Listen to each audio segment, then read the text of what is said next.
नमस्कार, स्वागत है आपकी एक नई वीडियो में। आज हम एक बुक रिव्यू करेंगे। ये बड़ी काफ़ी चर्चित बुक है। बुक का टाइटल है rich dad poor dad. I hope कि आप में से बहुत सारे लोगों ने ये बुक पढ़ी होगी, लेकिन इसका जो मैसेज है, क्लियर कट मैसेज है, वो मैं आपको बड़े ही शॉर्ट में समझाने वाला हूँ। सिर्फ 1 या 2 स्लाइड्स के माध्यम से आप ये समझ जाएँगे कि ये बुक कहना क्या चाहती है। लेट मी टेल यू कि ये जो बुक है, बेस्ट सेलिंग बुक है काफ़ी सालों से। बहुत ज़्यादा बिकी है बुक और काफ़ी ज़्यादा चर्चा में रहती है। फाइनेंशियल इंटेलिजेंस का जब सवाल आता है, फाइनेंसेस को मैनेज करने का सवाल आता है, तो इस बुक की चर्चा किए बिना रहा नहीं जाता एक तरीके से।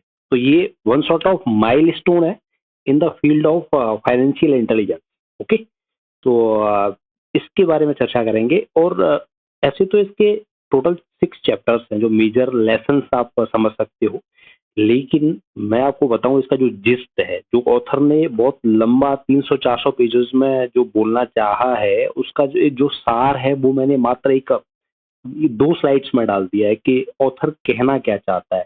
उसका जो टेक अवे है, वो है क्या?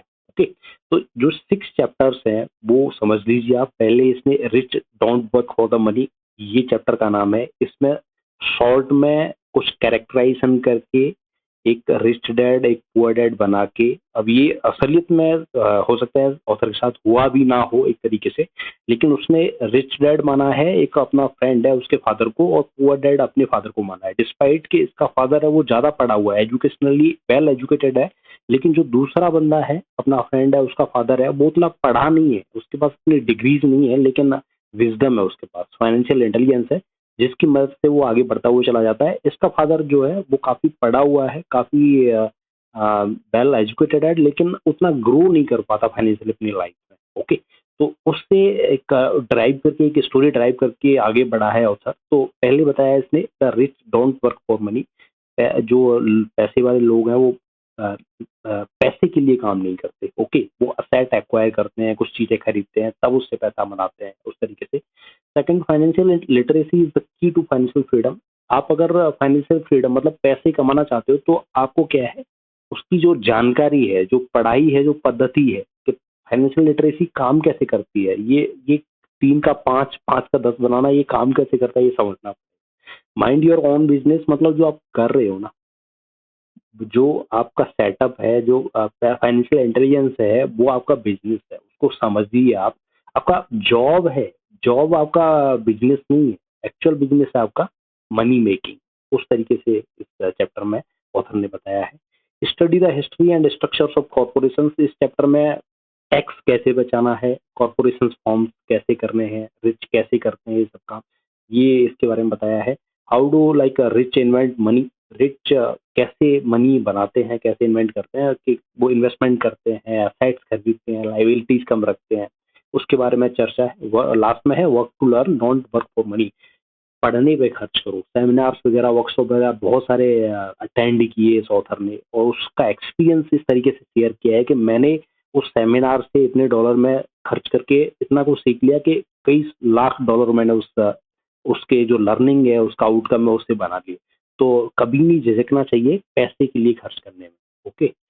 सॉरी, लर्निंग के लिए खर्च करने में। ओके? तो लर्निंग के लिए खर्च करो अपना पैसा, है ना, वैसे फालतू में बर्बाद मत करो।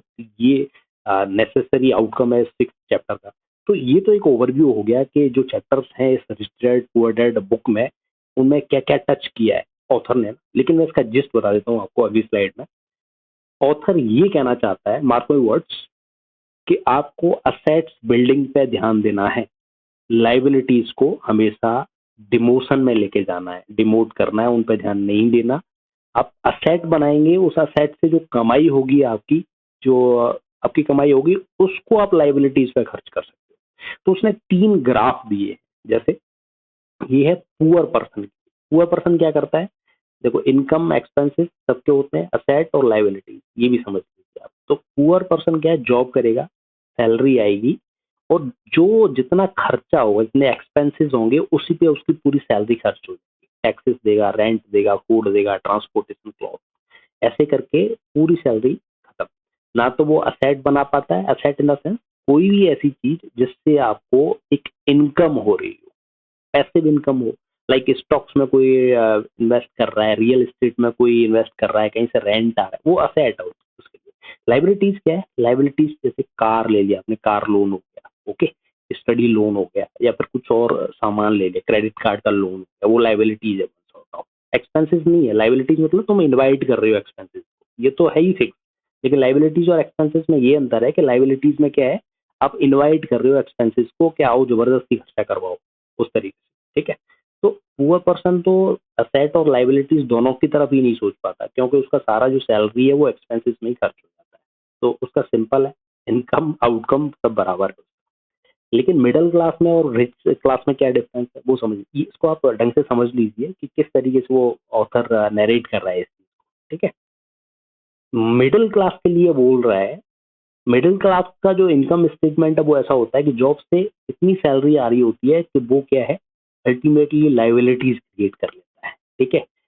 लोन्स हैं बहुत सारे, डेट है वो क्रिएट कर लेता है, और लाइबिलिटीज के बाद में जो पैसा बच जाता है वो एक्सपेंसेस में खर्च कर देता है। इस तरीके से असेट बिल्डिंग वो भी नहीं कर पाता मिडिल क्लास का बंदा। लेकिन पुअर तो देखो कर ही नहीं सकता है, उसके पास उतना है ही नहीं। लेकिन अगर मिडिल क्लास लाइबिलिटीज कट करके असेट बिल्डिंग पे ध्यान देगा ना, तो हो सकता है वो इस ग्राफ से, इस मिडिल क्लास के ट्रैप से वो निकल भी सकता है एक तरीके से। पुअर नहीं निकल सकता, लेकिन मिडिल क्लास जरूर निकल सकता है। अब आ जाइए रिच क्लास की तरफ। रिच क्लास क्या करता है?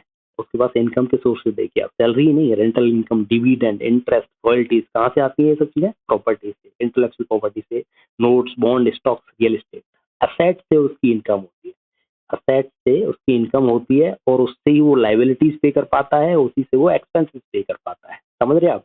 मान के चलो, सिंपल कर देता हूँ इसको, रियल एस्टेट से क्या है, रेंट आ रहा है, लाखों में रेंट आ रहा है, ठीक है। उस रेंट से क्या करेगा वो, और कहीं रेंटल, ये रेंटल इनकम हो गई उसकी, उसके रेंट से क्या है, रेंटल इनकम हो गई। उसके ऊपर कुछ पैसा बचा के कहीं एफडी या कहीं पे भी डाल दिया, इंटरेस्ट भी आ रहा है उस पैसे से। अब उसी पैसे से कट करके क्या है, वो ये लोन्स, क्रेडिट कार्ड, ये सब हैंडल कर सकता है और अपने एक्सपेंसेस भी चला सकता है। जबकि उसका जो मेन धंधा है ना, उससे जो कमाई है उसकी, वो सेपरेट है, अलग है, ठीक है।